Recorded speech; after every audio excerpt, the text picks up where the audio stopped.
Lại là Hiếu Túp anh em ạ. Này thứ 3 rồi, đóng 3 mét rồi anh em ạ. Nhận thôi nhờ.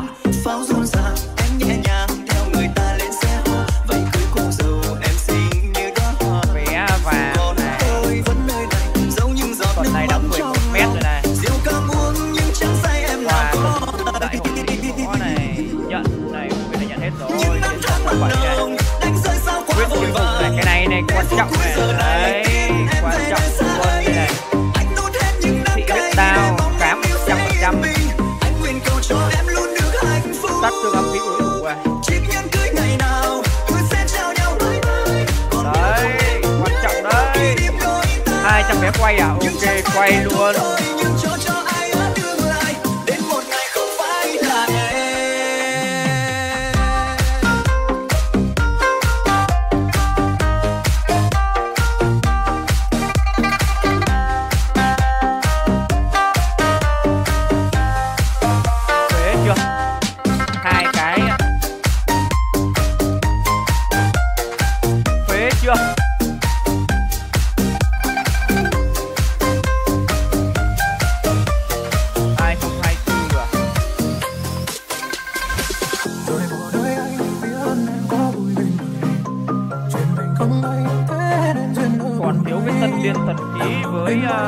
Thánh lễ thuần phù với nguyên đán với toàn dân.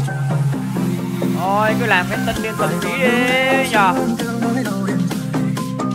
Thêm cái thánh lễ thần phù nữa. Nhanh gọn đi.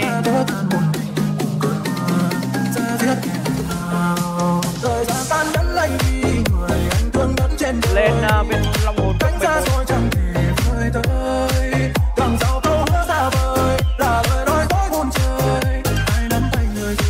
Lên bên Long Hồn cấp 11 2 viên.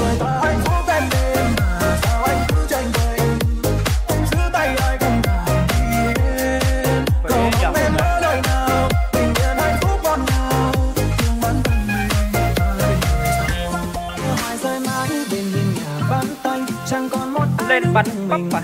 Được em. Ship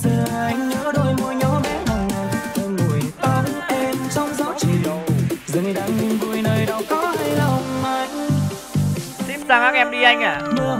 Ok em được. Hợp lý. Ship sang các em là hợp lý. Tiên linh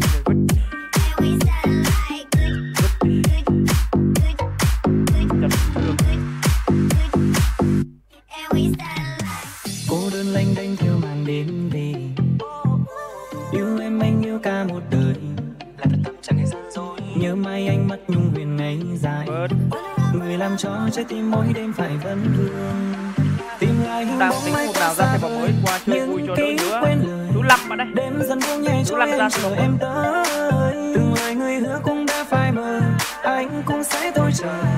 Thương thân anh bơ vơ nhiều đêm cứ nhớ. Kiếm thánh bất phàm. Thiên quan này mỏ.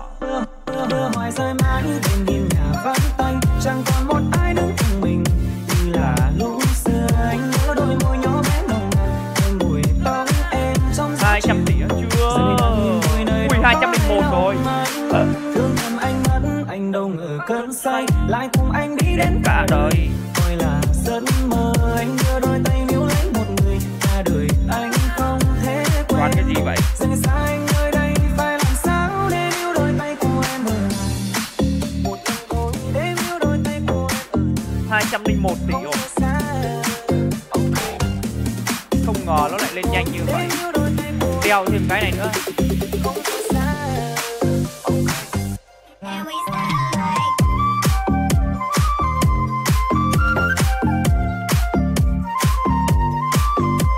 Cái này á, vứt.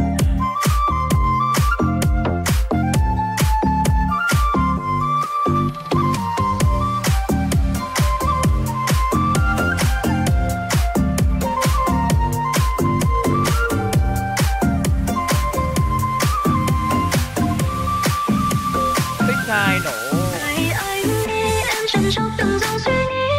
X2 đao từng rồi ai cầm vậy á. Hòa không ai cầm.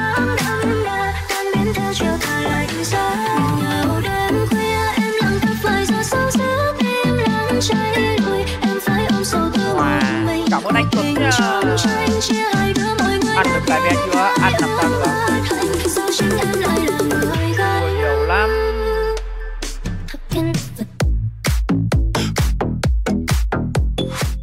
Cận lòng vì nhau như thế, nhận về thì phí cười chê.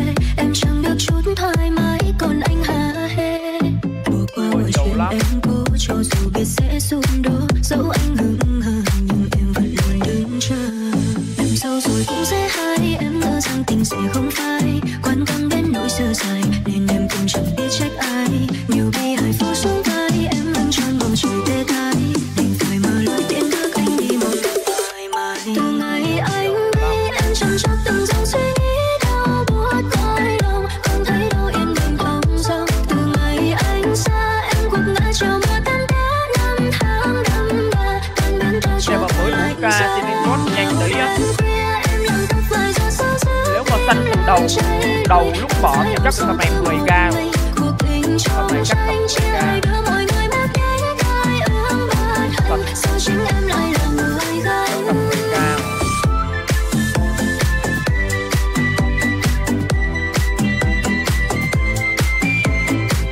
Lần tiên biết nào.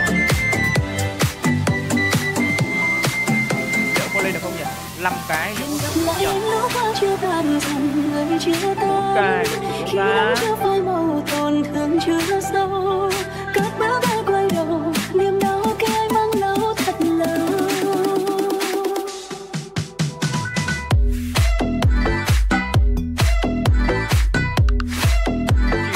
B7 vỗ đeo 2 cái nó lên là 96B vỗ à.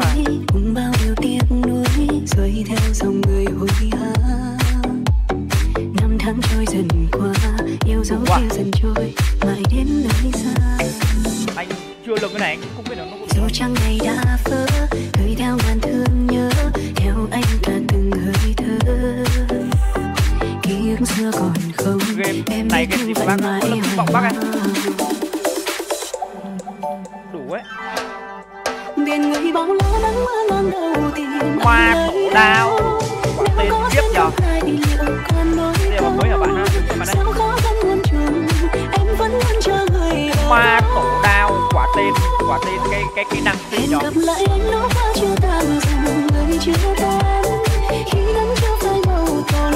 Có anh dễ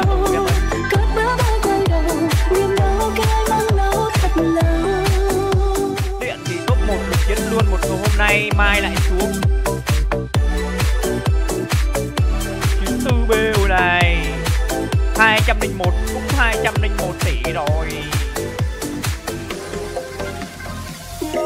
Một ngày để yêu một người vậy mất bao lâu để quên nụ 8 cái còn 3k1 còn hồng và môi con ta em bây giờ có hạnh phúc không? Vừa mình có mấy ca nhở? Mất một người mà đau một đời nguyện ước khi xưa đã rơi xong rồi. Mỗi lời thề ngày xưa vung về kiếp kiếp đời bên nhau là không thể. Vừa có 4k1 nhỉ?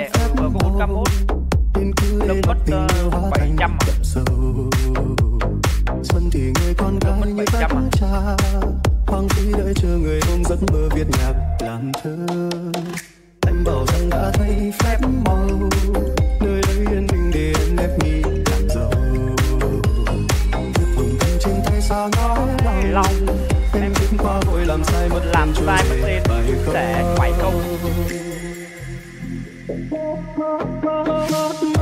Một ngày để yêu một người vậy mất bao lâu đã quên. Linh nhạc hay như này mà không thấy anh em nào xin nhở? Con hồng và môi con hồng em bây giờ có hạnh phúc không? Mất một người mà đau một đời nguyện ước khi xưa đã rơi xong rồi. Đâu cái này không đủ qua ngày xét hả anh nhá, anh không biết nó có xét, nó có thể xét không anh biết được không?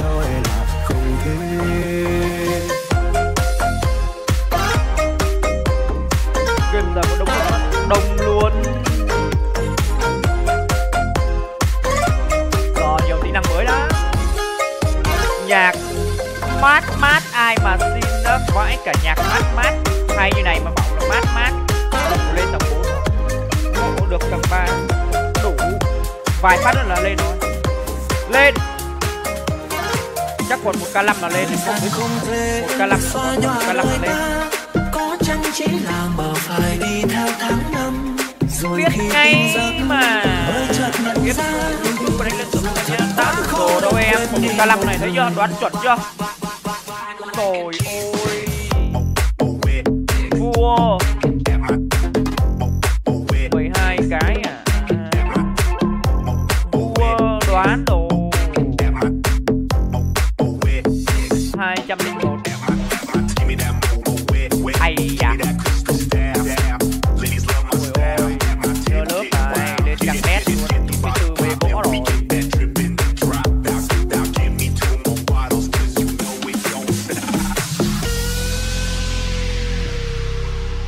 Lực chiến này 201 B5.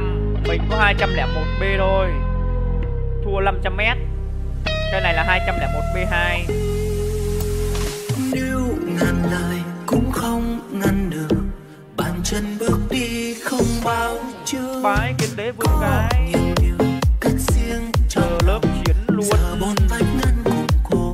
Mua ba cái bên này. Trông chạy rồi hàn huyền với men. Cứ thế kết thân cùng anh đen. Vất cái này. Một ngày nào trên phố quen. Vẫn đó xếp vào. ngày người đến. Rời xa lòng đau chết trong cơn sầu. Liệu rằng tình đời ai sẽ thấu. Vì vãng xưa vẫn in sâu trong đầu. Ôi, bỏ bác cho nó đi treo thôi nhờ. Thời gian không thể xóa nhòa đôi ta.